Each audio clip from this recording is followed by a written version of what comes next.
Ya, dan membangun relasi yang sehat dengan sesama, dan tema hari ini subtemanya adalah seni bekerja sama. Saudara, di dalam hidup ini tidak dipungkiri kita manusia diciptakan sebagai makhluk sosial. Apa artinya makhluk sosial? Kita nggak bisa hidup sendiri. Kita membutuhkan orang lain, dan mau atau tidak kita harus membangun hubungan dengan orang lain. Nggak ada orang bisa hidup sendiri. Di sini ada yang bisa hidup sendiri, angkat tangan. Ya, kalau saudara bisa hidup sendiri pasti saudara tidak ada di sini hari ini. Dan memang tidak bisa. Orang kalau mau hidup sendiri pasti apa saudara? Gila. Itu nggak bisa tidak, karena itu kebutuhan dasar manusia. Makanya kalau orang mulai menyendiri di kamar, tutup pintu, nggak mau ketemu orang, itu sebentar lagi pasti gila. Ya, karena dia menyalahi kodrat. Kodrat kita ini makhluk sosial. Makhluk sosial tidak bisa hidup sendiri. Harus membangun hubungan dengan orang lain. Ya, nah di sini saudara, untuk membangun hubungan dengan orang lain itu pasti ada seninya. Ya, hari ini subtemanya adalah seni bekerja sama. Saya percaya begini saudara, kita itu tidak akan pernah bisa membangun hubungan dengan orang lain kalau yang pertama hubungan kita dengan Tuhan tidak beres. Itu selalu akan dilandasi pada itu dulu. Contoh, ketika Tuhan menciptakan Adam dan Hawa di Taman Eden. Adam itu seorang diri pertama kali. Saudara bisa bayangkan Adam diciptakan seorang diri. Walaupun banyak monyet ya tetap monyet. Nggak bisa diajak omong kan? Ngajak omong monyet coba gimana? Ya, Adam nggak bisa. Tidak ada teman yang sepadan. Lalu Tuhan berkata, tidak baik kalau manusia itu seorang diri. Aku akan menciptakan, memberikan dia seorang teman lain yang menjadi penolong. Lalu ketika Adam tidur, Tuhan menciptakan Hawa, diambil dari tulang rusuk, bukan tulang kaki. Tulang rusuk. Tuhan menciptakan Hawa. Adam bangun dari tidur, ada perempuan di sampingnya. Yang sepadan dengan dia, bukan monyet. Tapi manusia. Waktu Adam lihat ada perempuan di sampingnya, dia bilang apa? Inilah tulang dari tulangku, daging dari dagingku. Dia merasa ada teman. Akhirnya yang namanya setan tidak mau melihat ciptaan Tuhan ini kok sempurna. Nggak sendiri, tetapi ada temannya. Lalu setan dalam bentuk ular mencobai. Dia goda Hawa, suruh makan buah itu. Dia tahu benar saudara, dia godanya perempuan. Karena dia sudah mendengar Tuhan berkata, aku menciptakan seorang penolong. Makanya dia tahu ini. Dia mau merusak fungsi dari Hawa sebagai penolong ini. Supaya gagal ciptaan Tuhan. Makanya yang dia bujuk itu Hawa. Dia bilang, kamu lihat pohon itu buahnya menarik kan? Ambil, makan. Ya, kalau kamu makan, kamu akan menjadi sama seperti Tuhan. Kamu bisa tahu yang baik dan yang jahat. Hawa terpikat. Dia ambil buah itu, dia makan. Lalu Alkitab berkata, waktu dia lagi makan buah itu, tinggal separoh, teringatlah dia akan suaminya, laki-laki yang di sampingnya ini. Akhirnya dia kasih buah itu, dia ndak habisin. Nah berbeda kalau ular membujuk Adam. Adam ambil buah itu, Adam makan diam-diam, dihabisin sendiri. Dia tidak ingat Hawa. Dia makan sendiri, habis satu pohon. Ditanya sama Hawa, makan apa? Enggak kok, enggak makan apa-apa. Tapi karena iblis mengerti benar, Hawa diciptakan sebagai penolong, namanya makanya perempuan itu apa-apa ingat suami. Jadi suami kalau diingat-ingat istri itu jangan marah. Kalau istri WA, "Pah di mana?" Itu artinya engkau diingat. Amin Bapak-bapak. Ya, kalau ditanya ya, lagi di mana, lagi apa, itu memang perempuan itu selalu ingat laki. Karena itu sudah kodrat diciptakan menjadi penolong. Justru kalau istrimu yang nggak pernah tanya-tanya kamu, hati-hati. Ya, istriku kok nggak pernah nanya di mana, ada lagi apa-apa. Itu berarti dia tidak berfungsi sebagai penolong atau sudah benar-benar pahit hatinya. Lalu saudara, ya, Adam jatuh dalam dosa bersama-sama dengan Hawa. Tuhan datang, dosa udah masuk dalam diri manusia. Waktu Tuhan datang, mereka takut bersembunyi. Adam ditanya sama Tuhan sebagai laki-laki yang pertama kali diciptakan Tuhan. Tuhan bilang, kenapa engkau melanggar apa yang sudah aku firmankan? Adam gak bilang gini, ini loh Tuhan, daging dari dagingku, tulang dari tulangku. Enggak, dia ngomong apa? Perempuan yang engkau tempatkan di sampingku ini loh. Saudara perhatikan ini, dosa yang pertama kali menghancurkan hubungan. Amin. Langsung berubah. Hubungannya langsung rusak. Ini loh, perempuan yang kau tempatkan di sampingku. Tadi waktu dia bangun tidur lihat ada Hawa, daging dari dagingku, tulang dari tulangku. Begitu dosa masuk, Tuhan tanya, jawabannya perempuan yang engkau taruh di sampingku ini yang bikin aku berdosa. Padahal waktu iblis goda Hawa, dia juga ada di situ. Lalu saudara, akhirnya Hawa dilemparin tanggung jawab. Perempuan ini loh. Tuhan tanya, iya Hawa, apa yang sudah engkau lakukan? Hawa bilang, ular ini loh. Ya, selalu setan yang disalahin kan. Dan setan itu yang paling nerima. Waktu dia yang disalahin ditanya, kamu benar ular? Ular cuma iya. Karena dia sudah nggak tahu mau lempar ke siapa lagi. Jadi kadang-kadang memang lebih bagus ular. Akhirnya menerima kesalahan. Akhirnya saudara, saya mau bilang di sini, waktu dosa masuk dalam hidup manusia, disitulah hubungan antar sesama itu rusak. Apa akibat dosa? Yang pertama menghancurkan hubungan kita dengan Tuhan. Yang kedua menghancurkan hubungan kita dengan sesama. Makanya orang kalau hidupnya bermasalah terus, coba cek manusia rohaninya. Itu pasti bermasalah dengan Tuhan. Kalau orang hidupnya dengan Tuhan hubungannya baik, maka hubungannya dengan sesama juga baik. Karena Alkitab bilang orang yang diurapi Tuhan itu dimanapun dia ada, ya di situ ada sukacita, ada damai sejahtera. Amin. Ya kayak saya ini loh. Ya saya di mana itu orang senyum, orang ketawa saudara. Ya. Tetapi kalau ada orang datang, terus membuat suasana jadi tidak enak, ini orang. Ini pembawa roh kuda merah. Apa itu kuda merah di Alkitab, kitab Wahyu? Pencabut damai. Nah itu rohnya. Orang lagi damai dia datang, jadi gak damai tempat itu. Yang tadinya lagi akur-akur, dia datang bawa perpecahan. Nah kita ini diciptakan Tuhan sebagai makhluk sosial, kita akan beradaptasi dan bekerja sama dengan semua orang. Termasuk di gereja. Ya tetapi banyak orang yang justru kepahitan, terluka, tersinggung. Itu di mana? Nggak usah takut ngomongnya kenceng. Di mana? Saya ini baru pulang dari Toraja dari Makassar. Kita buat seminar hamba-hamba Tuhan. Antar gereja, antar denominasi. Di Makassar ratusan, hampir 500 terkumpul. Di Toraja 1.000, hampir 1.100 hamba Tuhan. Dari 30 denominasi gereja ikut seminar. Waktu firman disampaikan lawatan Tuhan terjadi, ya ditantang altar call, hamba Tuhan yang kecewa. Sakit hati, kepahitan, maju banyak saudara, nangis di altar Tuhan. Berlutut nangis.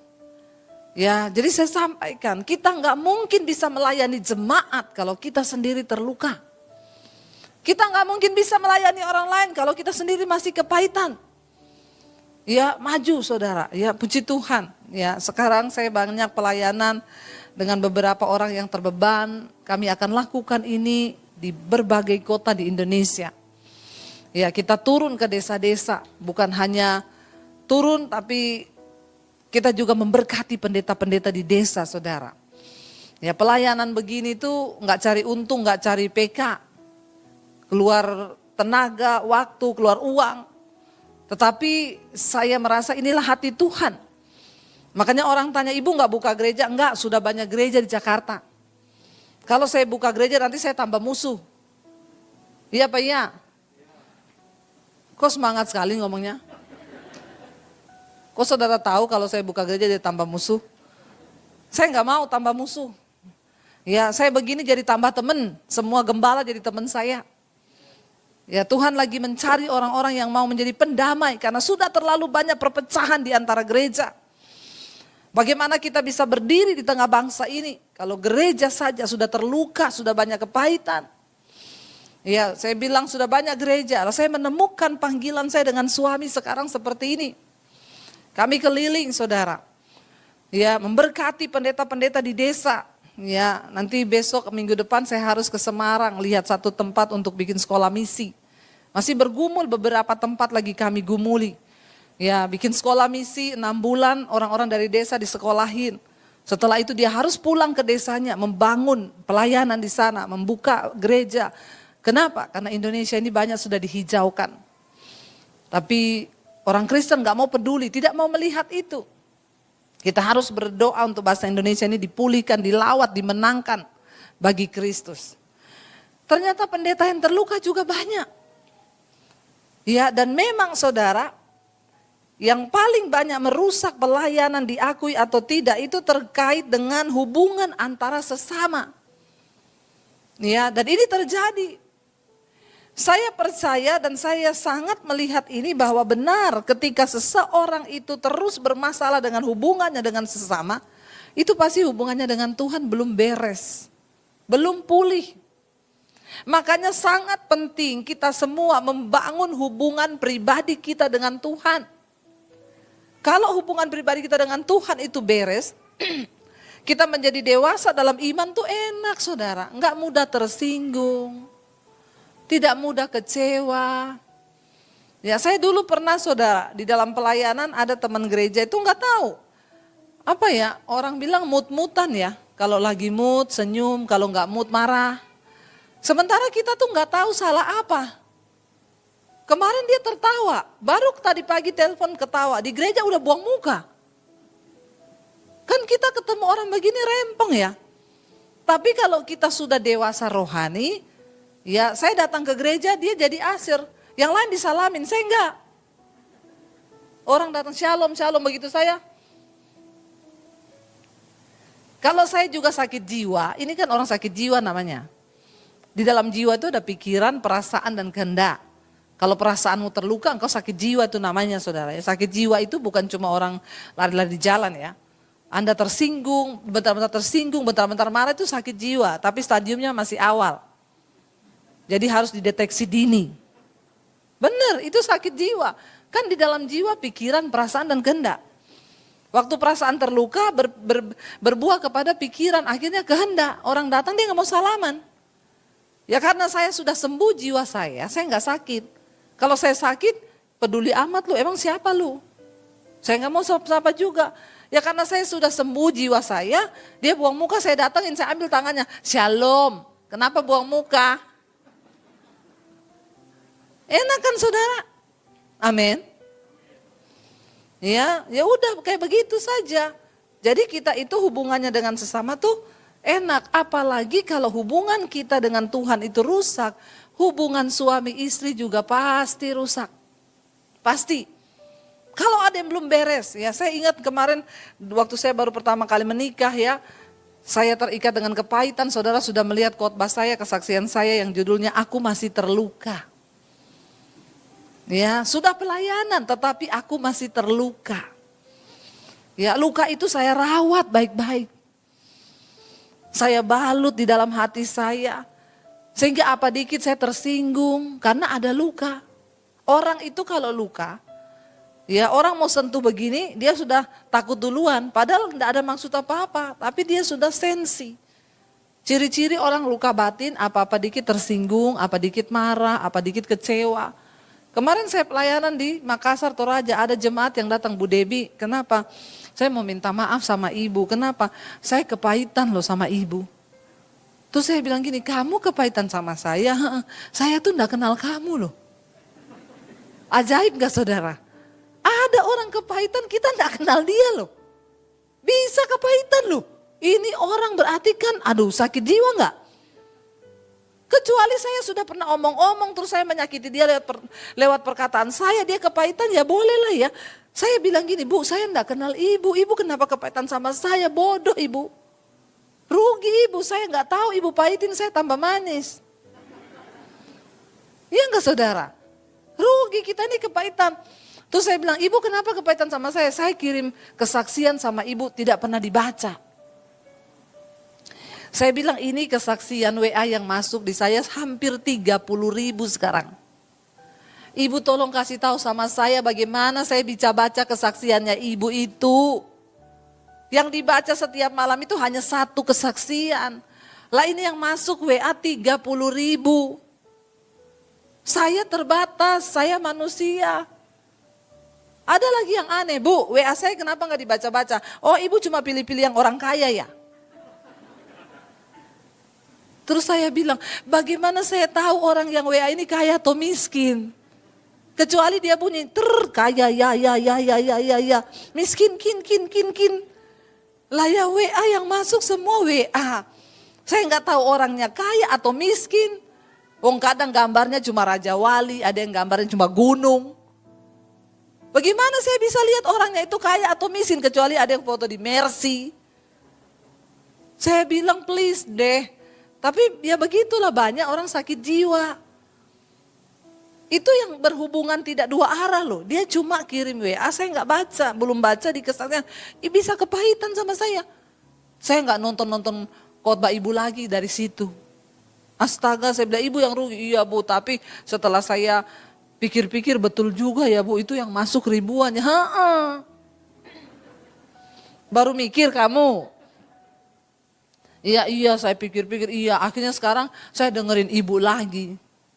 Ya kamu gak dengerin saya, yang rugi bukan saya, ya kamu yang rugi. Tapi ada orang-orang begini saudara. Gak ada angin, gak ada badai, tersinggung. Bagaimana mungkin kita bisa membangun sebuah hubungan dengan orang lain kalau kita nih sakit jiwa. Makanya perlu hubungan yang intim dengan Tuhan yang sehat. Nah, saya dulu masih kepahitan, sudah pelayanan, menikah dengan suami saya loh. Bayangkan suami saya menikahi hamba Tuhan yang sakit jiwa. Loh benar. Akhirnya saya lahirkan anak saya pukulin. Saya hajar anak-anak saya. Kalau saya marah emosi saya pukulin. Sambil saya ngomong, kamu tahu mami dulu waktu masih kecil, gak ada apa-apanya dengan apa yang papi saya bikin ke saya. Itu terus yang keluar. Kenapa? Karena saya kepahitan. Ya, dan saya bisa bayangkan suami saya waktu itu bagaimana perasaannya. Dia pasti akan ngomong, saya pikir nikah sama hamba Tuhan enak. Ternyata sama aja hamba Tuhan sakit jiwa. Iyalah. Ya, orang suami saya ini pendiamnya kayak begini. Enggak pernah marah. Bisa-bisanya saya tersinggung sama kakaknya yang saya marahin dia. Lalu saya benturkan kepala saya ke tembok. Stres lah suami saya lihat istri kayak saya saudara. Tapi puji Tuhan.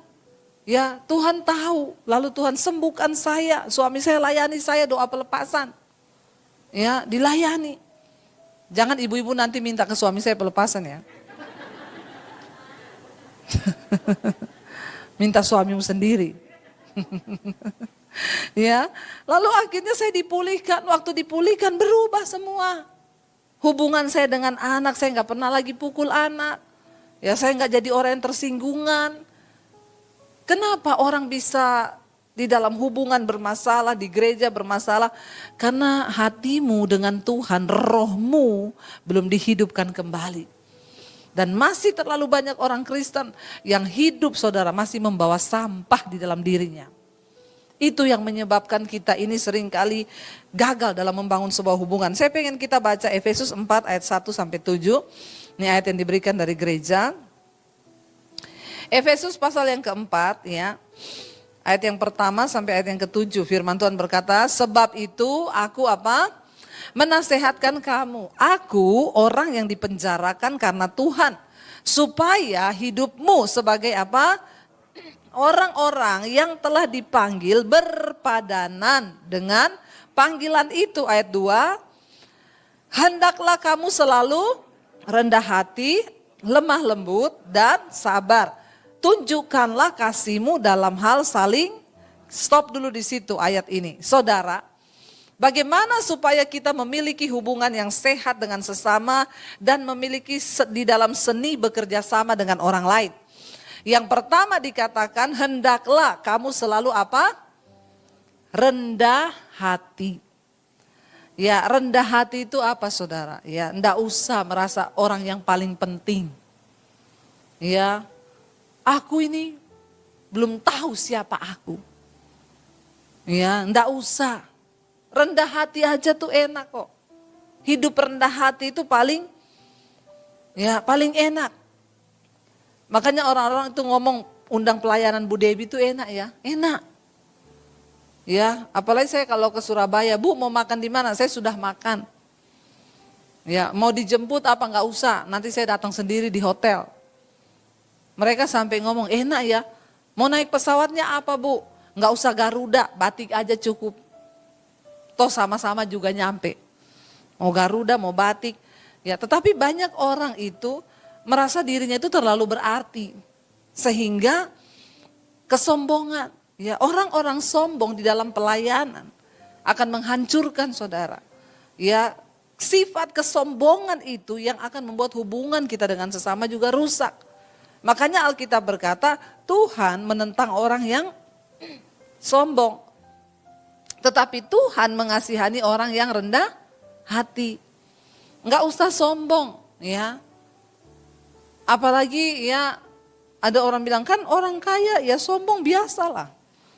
Jangan pikir setelah kaya boleh sombong, enggak boleh. Kaya sombong dilarang, apalagi miskin sombong. Yang kaya aja enggak boleh sombong. Miskin sombong ini kan kebangetan saudara. Ya, jangan jadikan diri kita musuh Allah. Sebab barang siapa yang meninggikan diri, dia akan direndahkan. Tapi barang siapa yang merendahkan diri, merendahkan hati, dia akan ditinggikan. Pegang itu baik-baik. Ya, jangan sombong. Sehingga mencari kehormatan, mencari harkat, mencari. Dulu saya tuh pernah satu KKR saudara, ada orang marah-marah di Facebook. Gara-gara dia tulis di Facebook, saya tidak menyangka ya, ternyata di gereja itu kursi untuk hamba Tuhan memang khusus. Jadi ceritanya dia datang, itu ada KKR saudara. Jadi kursi bagian 1, 2, 3 dikhususkan untuk hamba-hamba Tuhan. Yang dari desa, yang dari mana tuh dia duduk di kursi. Ini jemaat datang, dia duduk di kursi nomor 2. Sama panitia sudah ada tulisan hamba Tuhan. Sama panitia dibilang, Bu maaf kursi nomor 1, 2, 3 itu dikhususkan untuk hamba Tuhan. Ibu bisa pindah nggak di belakangnya, pulang nggak mau ikut KKR. Bikin status di Facebook. Ternyata hamba Tuhan sama jemaat itu beda. Di gereja itu ada kelas-kelasnya. Kenapa bisa ya duduk di paling depan tuh khusus untuk hamba Tuhan. Orang sudah duduk suruh pindah ke belakang. Saya balas dia dengan ayat yang Yesus bilang, kalau kamu datang ke satu pertemuan, duduklah di kursi paling belakang. Siapa tahu tuan rumah datang dan berkata kepadamu, Pak, Bu, kenapa duduk di sini? Pindah di depan, engkau menerima kehormatan di depan semua orang. Jangan kalau engkau datang di satu pertemuan, engkau duduk di kursi paling depan. Siapa tahu tuan rumahnya datang dan berkata, tolong pindah dari sini. Karena tempat ini dikhususkan bagi orang yang lebih terhormat daripadamu. Itu Yesus yang ngomong loh. Salahnya apakah karena di kursinya? Enggak.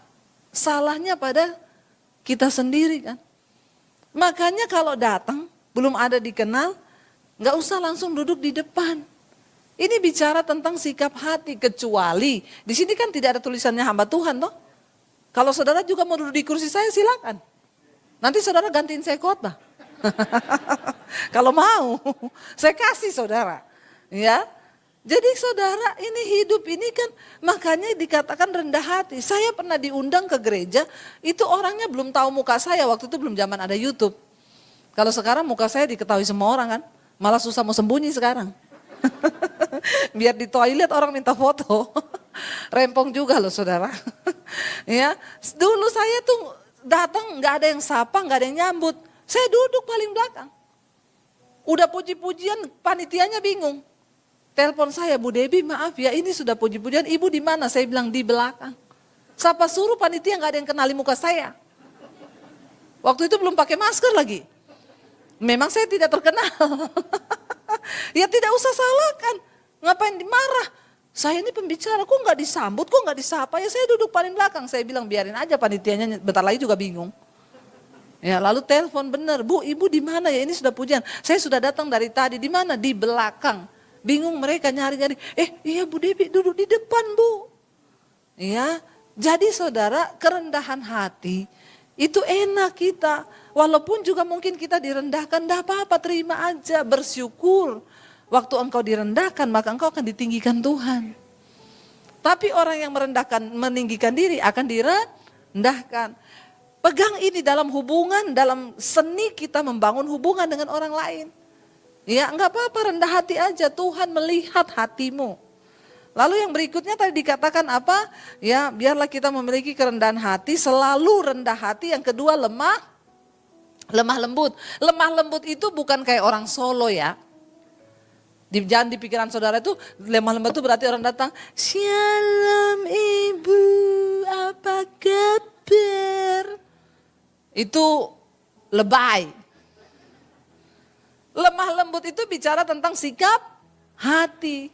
Artinya apa? Hatinya itu mudah berubah. Mudah berubah itu gini loh. Walaupun orang bicara keras, udahlah nggak apa-apa, nggak usah ditaruh di hati lah. Ya, ada orang yang aneh, nggak apa-apa lah orang memang dia aneh kok.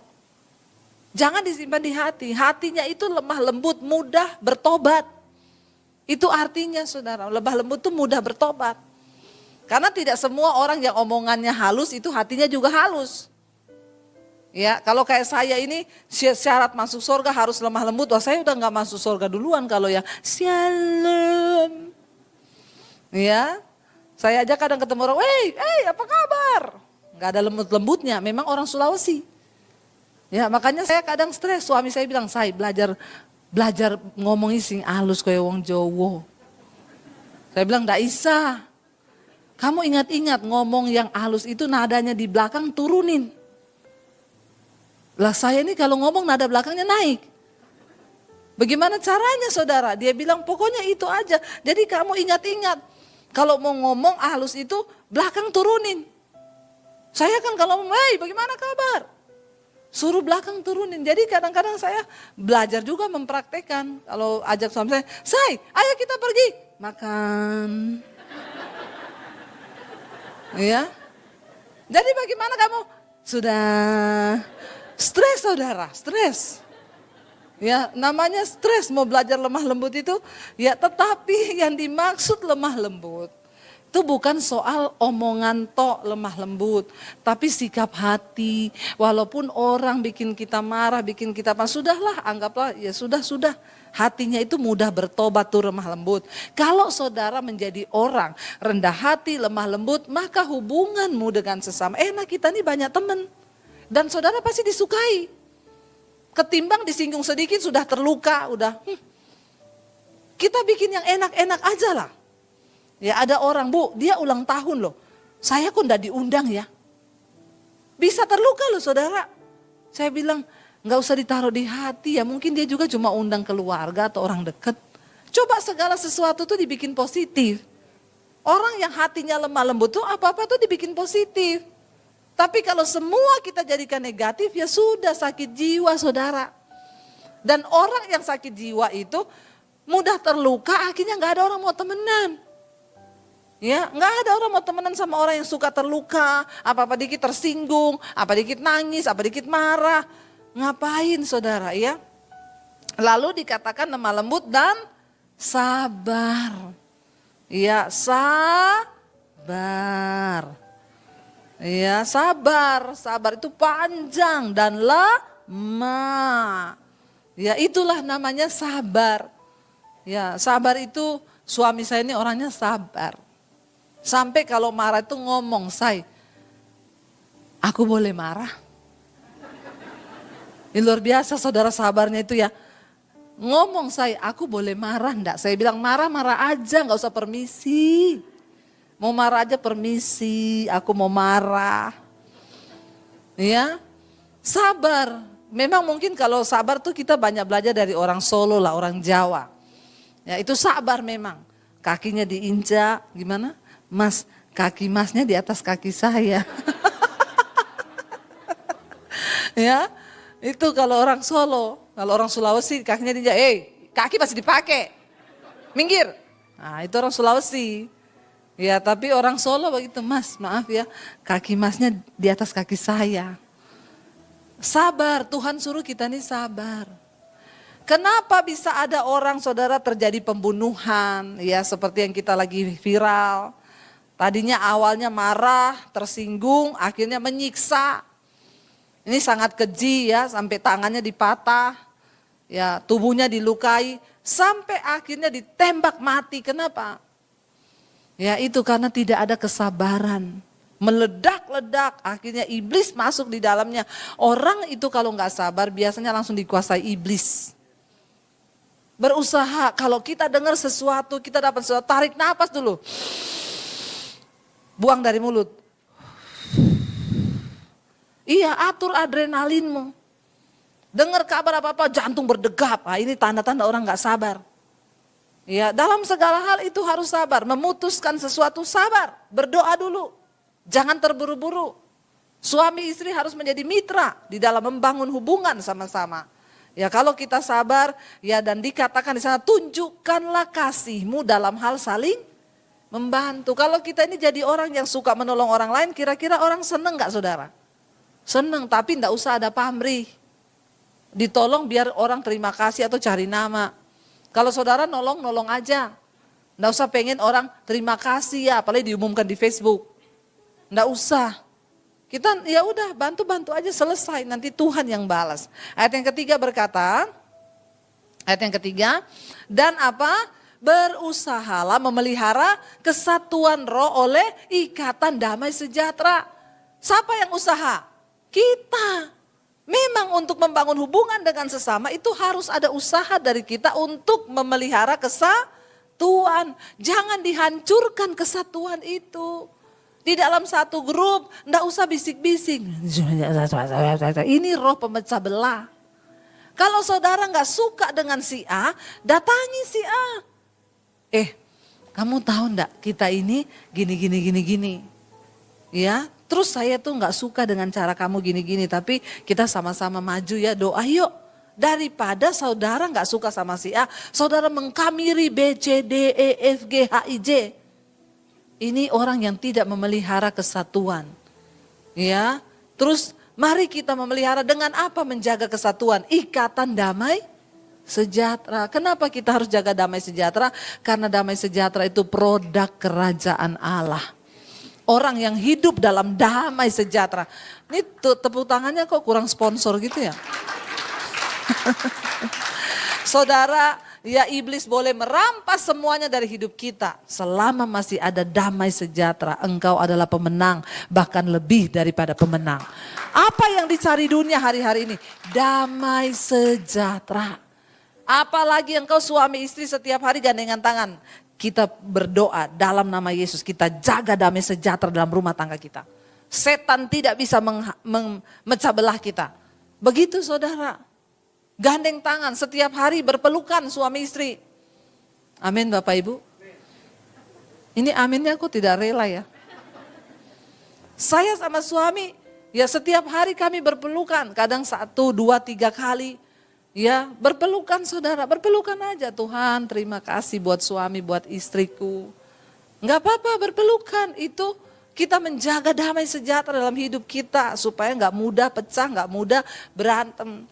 Lalu ayat yang keempat berkata di sana, kenapa saudara? Karena kita ini satu tubuh, satu roh. Sebagaimana kamu telah dipanggil kepada satu pengharapan yang terkandung dalam panggilanmu. Saya mau lihatkan kepada saudara, kenapa iblis berusaha saudara untuk memecah persatuan kita. Coba kita buka bersama Matius ayat pasal 18 ayat yang ke-19.